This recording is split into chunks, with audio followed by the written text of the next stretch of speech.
വേനൽക്കാലമാണ്, എന്നാൽ നമ്മുടെ യാത്രകളൊട്ടും നമുക്ക് കുറവില്ല. കാരണം അവധിക്കാലം കൂടിയാണ്. അതുകൊണ്ട് തന്നെ വാഹനങ്ങൾ നമ്മൾ യൂസ് ചെയ്യുന്ന സമയത്ത് വാഹനങ്ങൾ തീർച്ചയായിട്ടും നമ്മൾ ചില കാര്യങ്ങൾ വെക്കാൻ പാടില്ല. അതായത് വാഹനത്തിൽ വെച്ച് നമ്മൾ മറന്നു പോകുന്നുണ്ടെങ്കിൽ അത് നമുക്ക് മറ്റുള്ള രീതിയിൽ ദോഷകരമാണ്.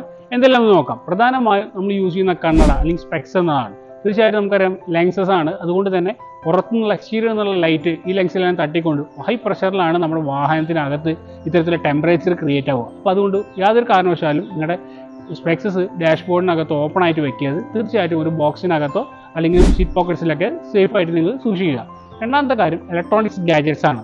മൊബൈൽ പോലെയുള്ള അല്ലെങ്കിൽ ലാപ്ടോപ്സ് ആയാലും അതുപോലെ തന്നെ പവർ ബാങ്ക് പോലെയുള്ള പ്രൊഡക്ട്സ് ഒന്നും ഓപ്പൺ അപ്പ് ആയി വെക്കരുത്. തീർച്ചയായിട്ടും അതും ഇതുപോലെ ബാഗ്സിനകത്തോ അല്ലെങ്കിൽ സീറ്റ് പോക്കറ്റ്സിലെല്ലാം തന്നെ കൃത്യമായി വെക്കുക എന്നതാണ് മറ്റൊരു കാര്യം. അതുപോലെ തന്നെ നമ്മൾ ഉപയോഗിച്ച് കഴിഞ്ഞ വാട്ടർ ബോട്ടിൽസ് തീർച്ചയായിട്ടും ഡിസ്പോസ് ചെയ്യണം.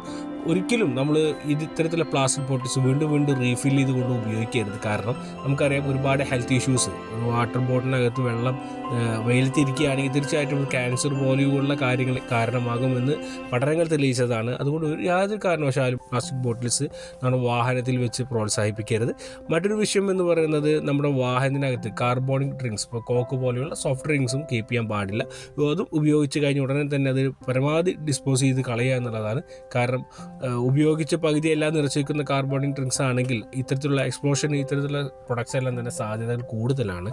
അതോടൊപ്പം തന്നെ നിങ്ങൾ ചെയ്യാറുണ്ടായിരിക്കില്ല, എന്നാൽ പലരും ചെയ്താൽ നിങ്ങൾ കണ്ടിട്ടും ഉണ്ടാകും. അതാണ് സ്മോക്ക് ചെയ്യുന്ന ആളുകൾ സിഗരറ്റ് ലൈറ്റേഴ്സ് എല്ലാം തന്നെ വാഹനത്തിൽ കീപ്പ് ചെയ്യും.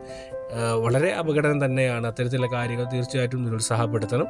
അതുപോലെ തന്നെ പല ഫാൻസി പ്രൊഡക്ട്സ് നമുക്ക് മാർക്കറ്റിൽ കാണാൻ കഴിയും. ഫയർ എക്സ്റ്റിംഗ്വിഷർ പോലെയുള്ള ഫാൻസി പ്രൊഡക്ട്സ്, അതിനകത്തുമുള്ള ഗ്യാസസ് എല്ലാം തന്നെ വലിയ രീതിയിൽ എക്സ്പ്ലോഷന് മുമ്പും നടന്നിട്ടുണ്ടെന്ന് നമുക്കറിയാം. അതുകൊണ്ട് അത്തരത്തിലുള്ള പ്രൊഡക്ട്സ് ഒന്നും മറ്റു വാഹനങ്ങൾ കീപ്പ് ചെയ്യാതിരിക്കുക എന്ന് വളരെ പ്രധാനം തന്നെയാണ്. അപ്പോൾ ഈ വേനൽക്കാലത്ത് നമ്മൾ വാഹനത്തിൽ എന്തെല്ലാം കീപ്പ് ചെയ്യണം, ഏതെല്ലാം കീപ്പ് ചെയ്ത് എന്നെല്ലാം പറഞ്ഞു കഴിഞ്ഞു. തീർച്ചയായിട്ടും ഉപകാരപ്പെട്ടെങ്കിൽ നിങ്ങളുടെ സുഹൃത്തുക്കൾക്ക് കൂടി ഇത് ഷെയർ ചെയ്ത് കൊടുക്കുക. Thank you for watching.